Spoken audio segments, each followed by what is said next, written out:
বন্ধুরা আজকে আমি বানিয়ে দেখাবো টক মিষ্টি তেঁতুলের আচার।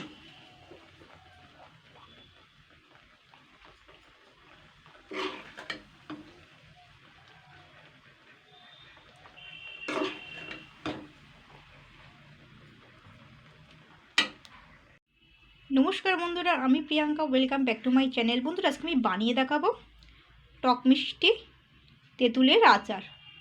তো এখানে কিন্তু আমি 500 গ্রাম মতন তেঁতুল নিয়েছি, আর এখানে মেন মশলা নিয়েছি আমি কালো সর্ষে নিয়েছি 2 চামচ, আর এখানে 2 চামচ মতন 5 ফোড়ন নিয়েছি, আর গোটা একটা তেজপাতা আমি টুকরো করে নিয়েছি।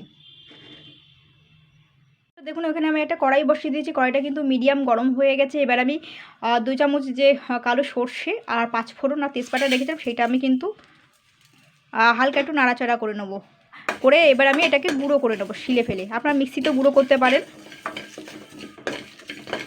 আর আমি এতে সামান্য লঙ্কার গুঁড়ো ব্যবহার করব। আপনারা এর মধ্যে একটা দুটো শুকনো লঙ্কা ব্যবহারও করতে পারেন, অসুবিধা কিছু নেই। তো যাই হোক, এটা গরম হয়ে গেছে, তো এবার আমি এটাকে গুঁড়ো করে নেবো। হালকা নাড়াচাড়া করে নিতে হবে, কিন্তু বেশি পুড়িয়ে ফেললে হবে না।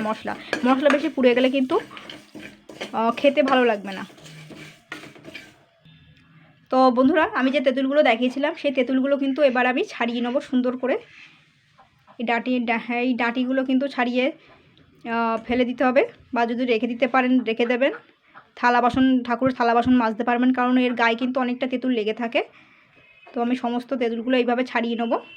এই ডাঁটা সমেত করা যাবে না কিন্তু, নাহলে আচারটা খারাপ হয়ে যাবে। তো এবার আমি এগুলো সব ছাড়িয়ে নিচ্ছি দেখুন। আর আমি এতে কিন্তু গুড় ব্যবহার করব, আর যদি চিনির দরকার হয় তো চিনি দেবো। গুড়টা দিলে বেশি ভালো হয়। এইগুলো দিয়ে কিন্তু আমি ঠাকুর বাসন মেজে নেবো। সব আস্তে আস্তে ছাড়িয়ে নিতে হবে এগুলো। তো বন্ধুরা দেখুন এতটা বেরিয়েছে ডাঁটা, আর এই দেখুন সুন্দর করে সব ছাড়িয়ে নিয়েছি।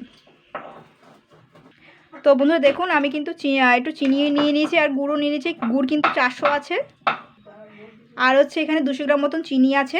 এবার এর মধ্যে আমি 1 চামচ নুন আর লঙ্কার গুঁড়োটা আমি দিয়ে দিচ্ছি। আপনারা লঙ্কা এমনি করে দিতে পারেন, শুকনো লঙ্কা ভেজে দিতে পারেন। তো আমি করে দিচ্ছি। এবার তেঁতুলটাও আমি দিয়ে দেবো, দিয়ে এবারে আমি কিন্তু ভালো করে জাল করে নেব। আর এখানে একটু সামান্য 2 চামচ মতন সরষের তেল দিচ্ছি, সরিষার তেল দিয়ে এবার আমি এটাকে জাল করব। দেখুন গুড় আর চিনিটা কিন্তু সুন্দর গলে গেছে। এবার কিন্তু এইভাবে কিন্তু জাল করতে হবে 15 মিনিট ধরে, মিডিয়াম আঁচেই কিন্তু করতে হবে এটা, ঠিক আছে? আমি যা দেওয়া দিয়ে দিচ্ছি।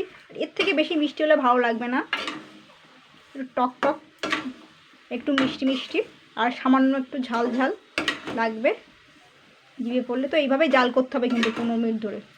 এটা কিন্তু তাড়াহুড়ো করার কিছুই নেই কিন্তু।